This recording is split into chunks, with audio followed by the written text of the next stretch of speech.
tell me a little bit about you. But I'm living now in the Northwest for a year. We've moved to the Northwest. I have 3 beautiful girls, married for 12 years, and running the business since 2013. Okay. Yeah, so why did you guys 14. move to the Northwest? Well, my husband works in this area, in the Hardebees port area. So we're here, and luckily I'm flexible. So, yeah, so we're here now for just a year. But we're loving it. We've adjusted. Okay. Where were you guys from? Well, initially, I'm from Richards Bay. My husband's from me too, actually. Really? Wow. Yes. I'm from Wildenveder. Yeah, no, I grew up there. We were in Meerensee. Yeah. Okay. So when my parents got divorced, I actually bought like a little townhouse that they had there that we stayed in, and I bought it. So I still own that property in Richards Bay. Yeah. And I grew up there, and I went to school in what's Arboretum? What is that school? Richards Bay, the Afrikaans one. So I went Ricardia. Is it Ricardia? Yeah, so I went to Richards Bay High School. I don't know if they changed the name in the meantime, but yeah, but that's where I come from as well. Yeah, well, I don't miss the heat of going from Richards Bay to Hartbeespoort. I mean, wow. Yeah, but I mean, it was a lovely change because Richards Bay is just so hot. That is true. But talking about heat, we lived in the Middle East for 10 years. Oh. Yes. I have never done that, or been there actually, to be honest. So that must be quite interesting.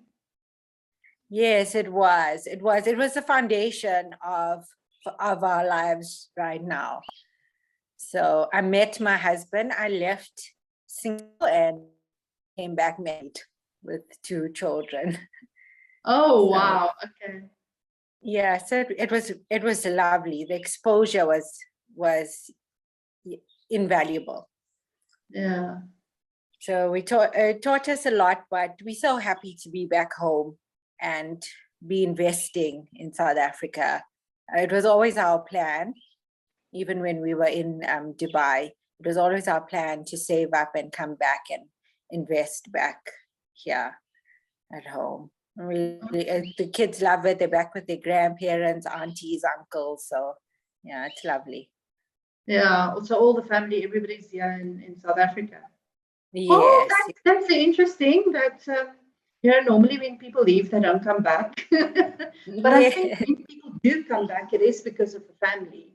I know a few of my son's friends' parents. They lived in the UK, and I'm like, but why would you come back? And they're like, well, because of the family, like you say, the grandparents, everybody's here. It's just that family life that people come back to. Yeah, and I think our lifestyle also in South Africa, we just have so many options, and the weather and the seaside, and yeah, and we have the mountains, the sea, we have a little bit of everything. So but in Dubai, it looks like everything is there, except it's only desert, or what?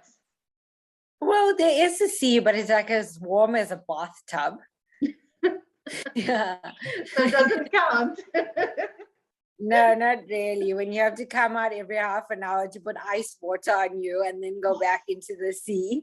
Really? Yeah, but it was lovely. And I think the best part of Dubai, was seeing it grow. Because when I moved to Dubai, they were building the Burj Khalifa.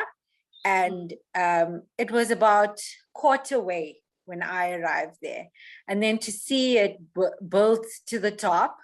And then the one day I was driving to the mall there, Dubai Mall, to meet a friend. And I was lost, and I ended up driving around it. And I looked up, and it was scary. It was just this huge, huge monster next to me. And yeah, it was just amazing to see it grow and see all the buildings come up. But more than that, it was, all the people that we met from different countries and all the friends we still have that have moved back to their countries or moved back to move to other countries, and to keep in contact with those people and people we've worked with. It's just to learn other cultures, to sit down and eat with people of with their cuisine. It was just amazing experience. It was just we were just so blessed to have it. It was just it was amazing part of our lives. I'm trying to convince my son that he mustn't not listen to this, okay? So my husband doesn't like that so much, but I'm trying to convince my oldest son. I'm like, no, it's fine. Obviously, you must get good grades, blah, blah, blah, but don't go to university straight away. First go and, see the world, go on to go work on a cruise ship if they're still around by then, but hopefully they're back. They're going to make a comeback. After this whole COVID nonsense. But I'm like, when you're young, you have to do that. You have to experience it. It just opens up your mind to everything that's out there.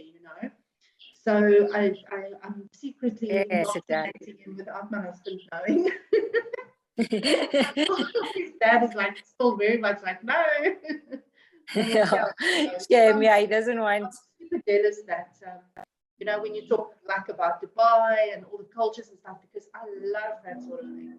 It is absolutely amazing. So I'm very jealous. No, I mean, visiting is just as good.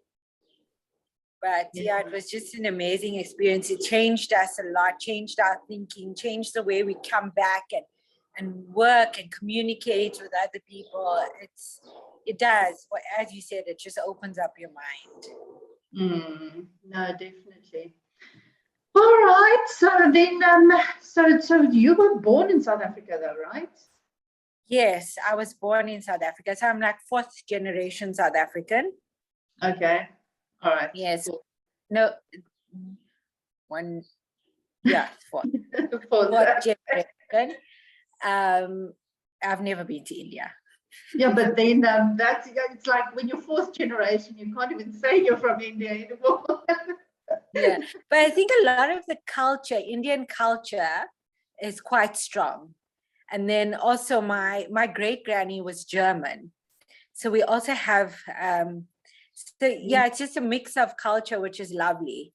And we've carried traits from both sides. And what they say about German woman. Very strong. So I think going to visit the one family and then the next family. That's like I think when I look at my aunties and my cousins, I just come from this lineage of very strong-willed women. Wow. Okay. Yeah, and we've figured it out to the German blood. Yeah, that's the German blood coming. Yeah. But a lot of the Indian culture has also carried on, and it's a beautiful culture.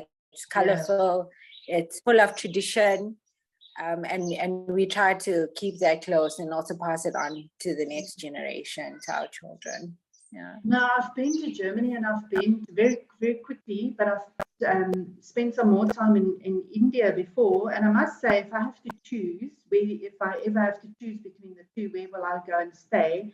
I think it'll definitely be India. India just has something to it, Lots of people, you either hate it or you love it. So I loved it. Yeah. Oh, wonderful. I haven't been. Well, you put that on your bucket list, because it is actually quite amazing. I would really love to go, and we were planning to go, and then COVID came. Yeah, so I don't know when we'll be able to travel again, because it's so densely populated there. I don't think social distance is an option. Not so much. Yeah, but we've been to Sri Lanka, and that was lovely. Yeah. All right, awesome. That's so cool. So tell me, in terms of so what is it that you do now? At the moment, I'm managing the business, which is a property investment business. And I'm in my final year. Well, my background is environmental management, which my studies lie in. But I've just switched it up now, and I've started a degree in consumer science, food and nutrition. And I'm in my final year with that now. And the kids keep me very busy. Tom, how many kids do you have? 3 girls. 3 girls. Oh, 11. My okay, good luck to you. 11, 6, and 1. Well, if they're going to have that German blood in them, then good luck for you, because girls are difficult as it is. Yeah, so I think my boys for me are a lot easier than my one girl. If I had that girl first, I would have only had one child. Oh, That's what I wow. always say. You know, you're talking about your sons. If I could give you any advice, and these are going for my girls as well, is that I was in the South African Defense Force in the Navy. Yeah. And I would recommend it to any parent to send their child. Okay. Yes. So I went in as a Navy diver, but the discipline you learn. You are still cleaning the toilet with toothbrushes, but the discipline you learn is just amazing. And the opportunities, you have the opportunity to study, you have the opportunity to travel. And maybe your husband would agree. So he'll still be in South Africa, but he'll be getting all the opportunities.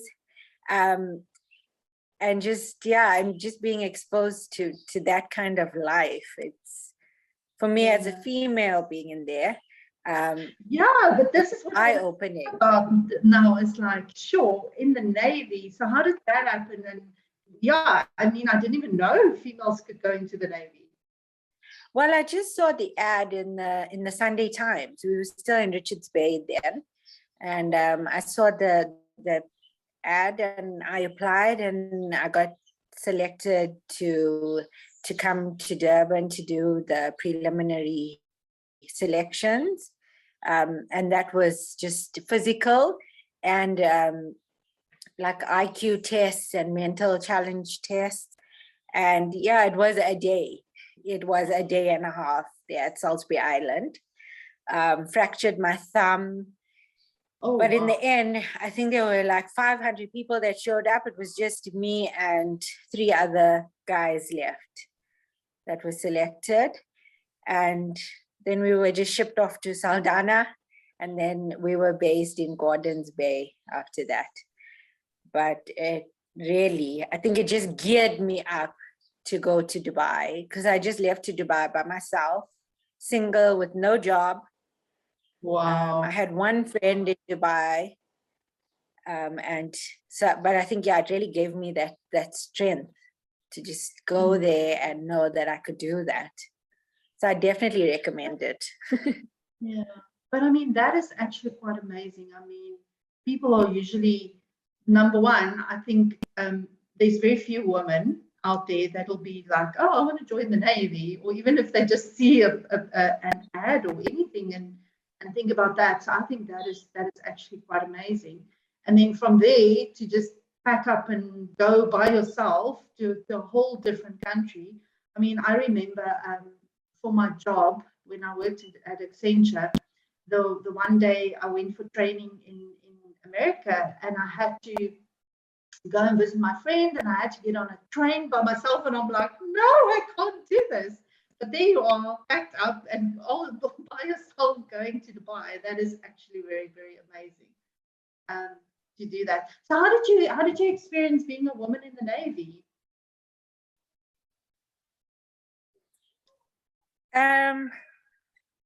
Being one of the guys. The Navy, a division of the Defense Force, is a very it's a much smaller division, And you know, once we got to Saldanha, we had met other women from that were selected from other parts of the country.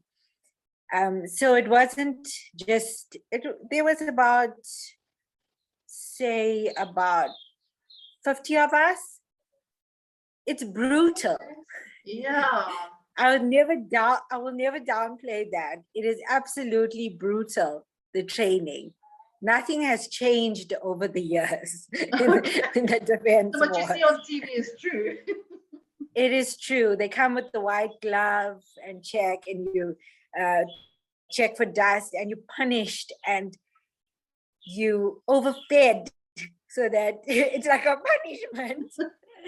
And you're shining floors, polishing floors, and you know, you're deprived, especially during the training phase, you're deprived of so many things like just cool drink but when you go there and you do talk to the officers and the petty officers, they tell you, we're here to train you. We're going to break you down. We're going to treat you like an animal. But when we build you up, you will be unbreakable. And I think that's always stuck in my mind. You know, the advice that we used to receive from them. I know it was like a double-edged sword, maybe, that they would treat us like that and we'd feel so horrible. But, you know, there was a point to it. And also, my petty officer used to always tell me in the mornings, we used to run 10 kilometers in the morning. And then sometimes also have to jump into the sea at 2:00 in the morning. Oof. Cape Gordon's Bay. Yeah, sea. no, that's hectic. So he used to always tell me, he used to always say, it's all in the mind. It is all in your mind. If your mind tells you, because I'm a swimmer, but I'm definitely not a runner. I couldn't run to save my own life. So he used to always tell me that. He used to say, it's in your mind. It's all in your mind. Just tell yourself that. And I've shared that with many of my friends that say, Andrea, but how do you do it? How do you do this? How do you do that? And I say, you know, I've carried these words with me. It's all in my mind. And there are sometimes, like this year, I've been hospitalized 5 times. Wow, okay. And my doctors even said, you can't continue with your studies, Andrea. You know, there's people in the Olympics that are stepping down because of their health. You can just wait a few months and start, you know, your final year next year. And I agreed with them at the time. But when I got home and laid everything out again, and then I was like, no, I can do this. And I write my last exam on Friday. So it's mind over matter. Yeah, I think the determination and all of that you learn in that time.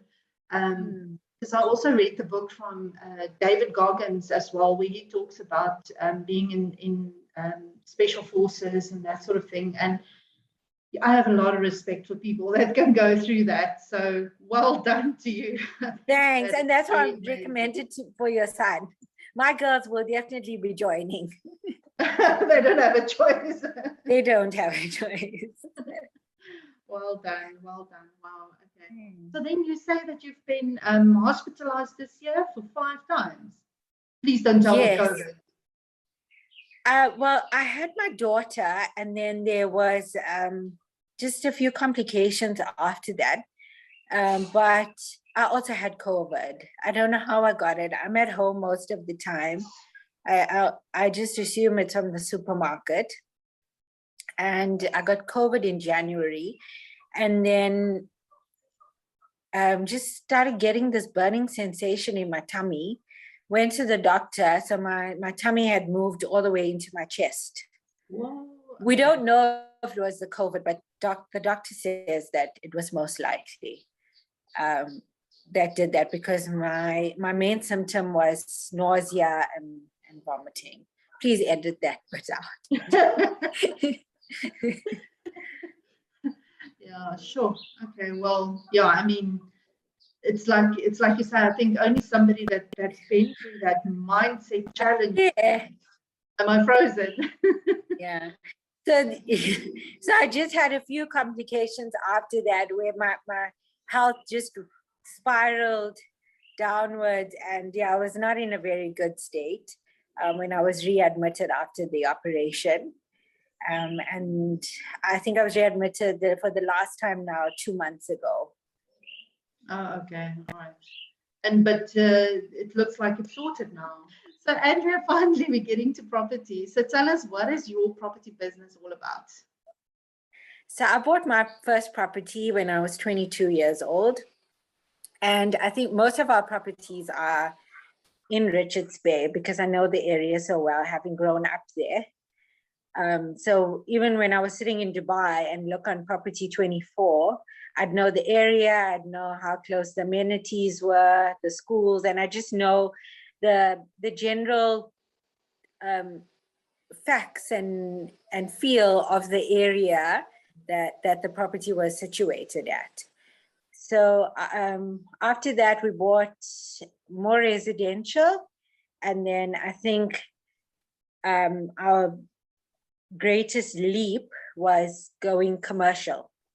Oh, okay. Yes. So we were in Dubai and I saw a property on Property 24. And I actually thought for that price, it was just the one unit going for that price. So didn't think anything of it because I thought, oh, that's a bit pricey for just one unit. And then maybe a month later, I looked on again and it was still there. And I looked at the pictures and then I emailed the agent and I said, is this the whole building or is it just the unit? And she says, no, it's the whole building. Mm. Yeah, so discussed it with my husband, and by the time we had put in an offer, there was already an offer. Mm. But I was teaching in Dubai then and getting closer to the summer break where you get 2.5 months off for summer. And my husband said, you know what, just pack up, go to South Africa and let's just see what happens with this offer. So when I got to South Africa, the agent showed me the property. We signed a backup offer and thankfully the first offer fell through. Yeah. And then we were up next. So it was a grueling process because we couldn't get a loan from a conventional bank, from the big banks here in South Africa, because we didn't have a credit rating, although we had other properties. Yeah, we had other properties, but because they had been paid up, we couldn't use any of the banks. So we just went on the hunt and got a private bank to fund us. And it was difficult because we had to get papers signed at the consulate in Dubai and get things signed here. And it was our first commercial. We had to deal with opening a business, registering a business, opening up bank accounts, business bank accounts, and then also get surety because, well, I was honest enough to say I was going back to Dubai. So yes, it was every day. I was interviewed by the bank managers, the regional manager. They came through to see the property. They wanted to know exactly why we had chosen that property in that street. We've been overseas for 10 years. How would we run it, and what would we do, and why did we select that one? I guess because they just wanted to know that their money was going into something that was viable. Yeah. And it was a building with 6 units, and at that time it only had 3 tenants. Okay. So from our side also it was a bit of a gamble, but because I knew the street and because I knew Richards Bay, I was able to answer their questions and also just have faith that we were investing in the right property. So, yeah, and then after that, went back to residential. It's like, enough. And bought 3 more residentials after that. And just, we're thankful that we have not invested in the wrong properties. No, but it's yeah, you're thankful that you haven't done that, but I think it's also very much down to you knowing your area, you knowing the streets that will work, and you know, and I think that is, I always say to people, no matter where you are, you can get into property, but as long as you know your area and that you're not buying in the wrong street where the wrong things or the municipality is not planning to grow or whatever, then, you know, and you're paying the right price, then definitely you can invest in any area really. Yeah. And I think with investing money into anything, it always comes with a risk. But I think property is safer because you can calculate the risk. You can definitely calculate that risk and see whether it's going to be feasible for you. Yeah, I like that. I'm going to steal that saying. Property, you can calculate the risk, which is different to just any type of risk. I like that. I think when we went into property, it wasn't our intention. It wasn't our intention to say we want to be property investors. We want to build up a portfolio of properties. It was definitely not our intention. But when we look back now at the steps we've taken and the properties acquired, it has become like a full-blown business. It has become my career. Although background is environmental management and I'm studying now, the properties have become a full-time job for me. Yeah, no, it can very easily become that, definitely. So what would you say was sort of your main challenge working, because now obviously we do talk to a lot of people that are South Africans living abroad, but they want to invest in property in South Africa. So what would you say was sort of the main challenges that you had with that process, and how did you overcome that? I mean, yes, you know Richards Bay, but you know you still can't go there and sort out your tenants if they don't do something, or they all of a sudden stop paying. How do you try and get them evicted or whatever? Because obviously we still have those issues no matter where we are. Yes. So what was sort of your challenges, and how did you overcome it being a South African living abroad but investing here? I think with buying, it's mostly to do with the legalities of getting documents signed. But I'd like to say that if you have the right team, if you have selected a conveyancing attorney and you have relationships, you have built relationships, or you've selected recommended companies with agents, with banks, with your attorneys, you can really do it, and it can be done as if you were in South Africa, because they guide you through the process. If you have the right people, they guide you through the process and they teach you, and you'll know for the next buy. So I think with buying the properties, that was important. That was very important. You have to have people that you trust in South Africa. So, you know, you might get quotations from different conveyancing attorneys. There might be a difference of 2,000 or 5,000, and you might opt to go for the cheaper one. but go for the names that you know, that are nationally known, not that just have a little office in the middle of Durban town or Johannesburg, in a suburb or wherever. Go for people that other your friends or your family have used, and say, you know, your money's safe with them, your deposit's safe with them, and they're going to see it right to the end, right till transfer. They are going to be with you. Okay. All right. So yeah, that was the buying. And then with managing the properties, it also you don't expect your auntie or your uncle to go and fix your gate or your garage door because your tenant's complaining. You'll have to pay for contractors, and you'll have to have contractors that you trust. And that also you learn over time. You'll have bad experiences sometimes, but those are experiences that you'll learn from. And agents that you trust, agencies that you trust.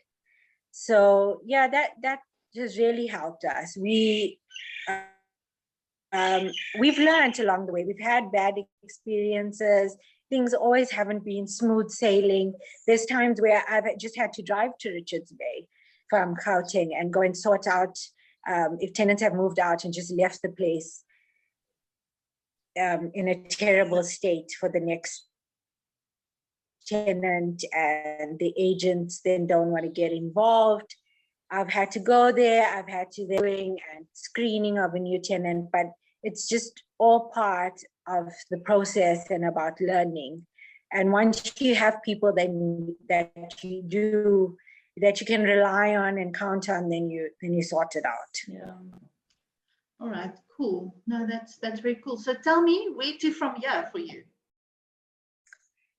So I'm always browsing around on the internet looking for new opportunities. I've been very interested in Kempton Park. So we have we've lived on the East Rand in Modderfontein, and we have a property there. And but I have been interested in Kempton Park, and then maybe investing in a house there, and then maybe dividing it into a house share, and just providing amenities like Wi-Fi and things like that to the tenants. So yeah, I think that's what we're looking at. No more commercial, just that one commercial, and then it was enough. I think just with the economic situation now, and I see the challenges that my tenants are facing. So I think with the residential, it's a bit not safer, but as I said, calculated risk. Yeah. That might be better, but definitely if a commercial had to come along, like the one that we did invest in, I would definitely, because our commercial was by far the best buy, our best buy. Yeah, it was worth all the effort. People are calling me all the time to place offers for it, and I say, I'm just not ready. I'm not ready. I can't let it go. It's really become our baby. Yeah. Andrea, thank you. Is there anything else that I didn't ask that you would love to share? Oh, yeah, I'd love to share what I would love to, what knowledge I'd love to share with other women. Yes. Yeah. So when I did enter the property business, very male dominated wherever you turn. Yeah, so from the bank managers to the real estate agents. Okay, there are some women in the real estate, but when it came to commercial, it's mostly male dominated. And my husband wasn't with me in South Africa at the time when we were purchasing the commercial. And I just like to tell women, and also maybe my background of being in the Navy, also male dominated, living in a country that is male dominated, the Middle East, Dubai, it's that nothing should limit you. There should be nothing that you feel as a woman that you're limited to in exploring because of being a woman. If you're focused enough, you need to have that focus. You need to have the drive, and you set the goal, and you reach out to achieve it. And I know that there are challenges. Many women face many challenges. We are challenged every day. Women are challenged every day, at home, at work. But there are ways. If you set little goals, those little goals lead to opening doors to bigger goals that will sum up to an achievement. And that's what I would like to share, is that you don't go from 0 to 100 in 5 seconds. It's those little things that you overcome that lead to greater things. And 2 years or 5 years or 10 years, you'll look back and say, you know what, I made those changes in my life. I sacrificed this or that. I sacrificed not family, but going out or controlling my budget more. And these are the goals that I've achieved. And it'll be so worth it. That, it gives you that confidence to try more things and try and achieve more things. And even if you don't reach that goal, you'll know that you tried. There's many things that we've all tried and maybe it didn't work out, but we know we tried, and that's satisfaction enough.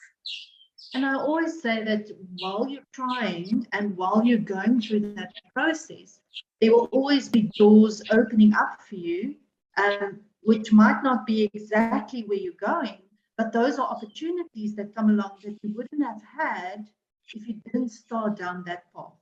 And yes, it's okay if you don't end up where you were going, but through another opportunity that came up, you might end up in a better place, but you have to be on the journey for that opportunity to come up in the first place. Yes, definitely. And and also, like, being part of the M5, and I was following you on Facebook for over a year before I reached out. And I love watching the interviews. I learn so much, and it's almost like I'm in a like-minded space. And it does give me that confidence to say, yes, I can, because others are doing it. And to have you as a woman also, I think it's also, I know that, and you always say this in our group meetings, in the town hall meetings, is that, we can reach out to M5, because, things like wills and maybe advice in consolidating, those are the skills that I still need to attain. So it's great to know that, I can reach out to other, because you also have women in your business. So I know that I can reach out to women, and I'd love other women to know that they could reach out to me, because I'm not this huge business. I'm literally this one-man band. And I can share my knowledge and my experiences with someone that maybe just wants to enter and just doesn't know how to, or which areas, or what to ask the agent or the attorney. So those are just skills I've learned along the way that I'd love to share with other women, because we can empower each other and we can be there for each other in high moments, low moments, because women are challenged, and this we know worldwide. True. We just need to stand up and stand next to each other and say, I'm here. Yeah. And I think what we also will do is, wherever anybody is going to see this video, we will put in your details, your Facebook details, email, whatever else you want to, how people can contact you, and then feel free to reach out to Andrea or to me, and we will help and advise where we can. Andrea, Yeah, thank you so thank you. much. It was Thank you, awesome Retha. chatting to you and getting to know you. You too. Thank you. And thank you just, for doing your business and knowing that we can trust and we can learn together.